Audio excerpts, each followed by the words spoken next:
Assalamualaikum warahmatullahi wabarakatuh. Saya Putri Sari Adianti dari kelas 8A2 Hukum ingin menjelaskan tentang hukum media. Pokok-pokok media. Studi mengenai hukum media di Indonesia masih relatif langka. Kajian hukum media yang telah ada pada umumnya disebut sebagai hukum pers atau pers law.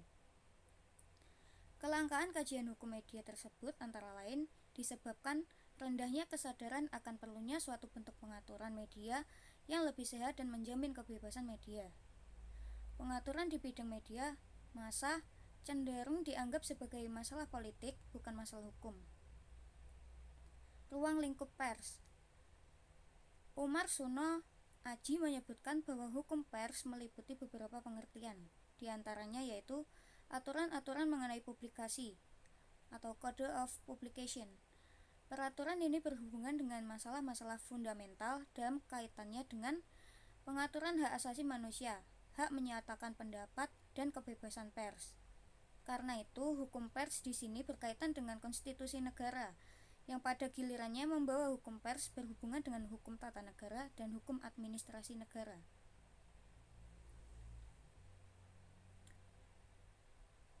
Sedangkan Abdul Muiz menyebut hukum komunikasi dengan istilah yang lebih luas, yaitu hukum yang mengatur kebebasan dan tanggung jawab dalam proses penyampaian pesan antar manusia. Hukuman komunikasi tidak hanya terbatas pada hukum untuk media massa, namun juga hukum dalam untuk komunikasi dalam pengertian yang luas.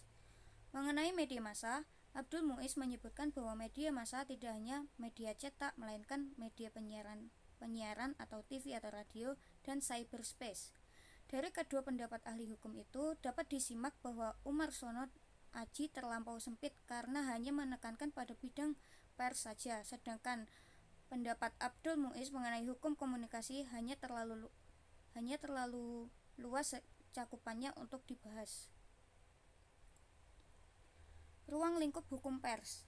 Di Amerika Serikat memberikan perlindungan atas kebebasan pers secara tegas. Satu persatu pula jenis media baru itu memperoleh pengakuan sebagai bagian dari The First Amendment. Pengertian atau penafsiran pers di sini telah mengalami perkembangan jauh, meliputi media elektronik dan saat itu merambah ke media internet. Penafsiran yang progresif ini terjadi karena jasa para hakim di Mahkamah Agung Amerika Serikat. Kebetulan Amerika Serikat menganut sistem hukum Anglo-Saxon, di mana kumpulan putusan hakim atau jurisprudensi menjadi salah satu sumber hukum utama.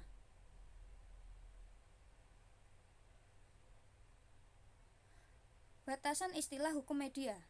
Terminologi yang digunakan untuk menyebut hukum dalam hubungannya dengan komunikasi massa, apakah itu hukum pers, hukum komunikasi, atau hukum media massa, sebenarnya tidak ada suatu batasan yang pasti. Hal ini tergantung bidang apa yang hendak menjadi kajiannya. Perbedaan dari hukum pers dan hukum komunikasi. Hukum pers. Istilah hukum pers merujuk kepada hukum yang mengatur tentang keberadaan pers cetak dalam segala aspeknya. Istilah hukum komunikasi berarti hukum itu mengatur tentang komunikasi, tidak hanya sekedar komunikasi. Sedangkan hukum komunikasi adalah hukum yang mengatur tentang berbagai masalah yang berkaitan dengan aspek-aspek telekomunikasi atau yang berkaitan dengan penggunaan ranah publik, gelombang radio, termasuk aspek teknisnya. Hukum komunikasi juga mengatur tentang masalah kepemilikan dan perizinan. Hukum media. Hukum yang mengatur tentang ketentuan-ketentuan media massa sebagai alat komunikasi massa. Hukum media meliputi hukum media cetak, hukum media penyiaran, film, hukum cyber, dan hukum pers. Ketentuan yang diatur adalah tentang masalah isi media, prosedur penggunaan media, kepemilikan media, dan sebagainya. Bedanya hukum media dan hukum komunikasi. Antara hukum komunikasi dan hukum media terdapat kesamaan dan perbedaan. Persamaannya adalah bahwa hukum komunikasi dan hukum media sama-sama mengatur masalah penyiaran radio dan TV, mengatur kepemilikan dan perizinan, Perbedaannya adalah hukum komunikasi meliputi masalah teknis hanya berkaitan dengan bidang kedua khususnya penyiaran. Sedangkan hukum penyiaran membahas aspek hukum yang berkaitan dengan media penyiaran yang meliputi radio, TV, dan film. Pers penyiaran hanya sedikit dibahas di dalam hukum penyiaran karena lazimnya dibahas dalam hukum pers. Hukum pers biasanya diasumsikan sebagai hukum pers cetak, sedangkan hukum internet atau cyber law adalah hukum yang berkaitan dengan ketentuan media internet. Secara sederhana, sebenarnya hukum media dalam hal ini memiliki ruang lingkup yang kurang lebih sama dengan ruang lingkup undang-undang pers sebenarnya. Hukum media dalam hal ini memiliki ruang lingkup yang kurang lebih sama dengan ruang lingkup Undang-Undang Pers Nomor 40 Tahun 1999 dan UU Penyiaran Nomor 32 Tahun 2002. Reformasi hukum pers di Indonesia. Reformasi hukum pers perlu dilakukan karena ada beberapa sebab yang mendasarinya. Alasan atau dasar pertimbangan dilakukannya reformasi hukum pers atau ditata ulang pengaturan atau hukum pers di Indonesia didasarkan pada 5 hal, yaitu: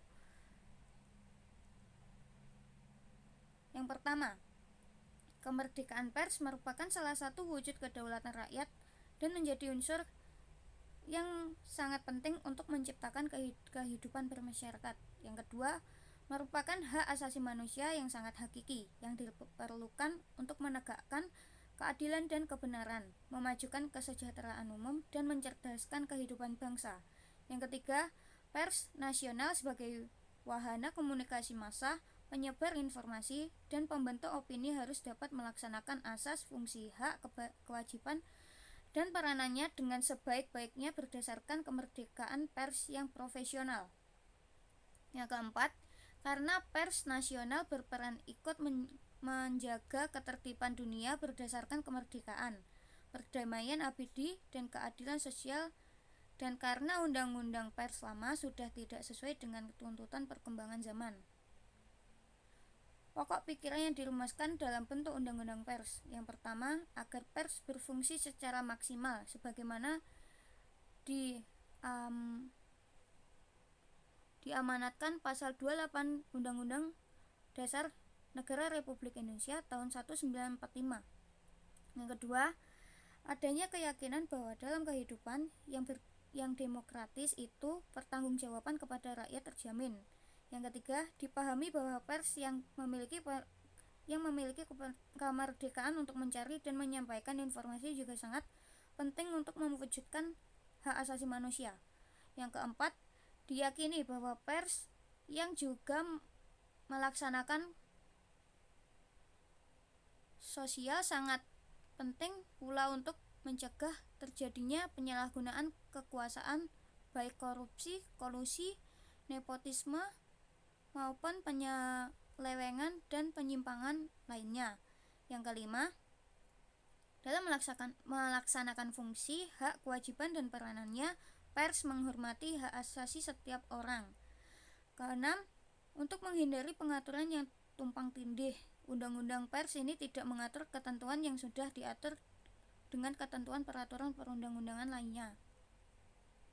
Sekian, terima kasih atas presentasi ini. Mohon maaf jika ada salah kata, kurang lebihnya seperti itu. Saya akhiri, wassalamualaikum warahmatullahi wabarakatuh.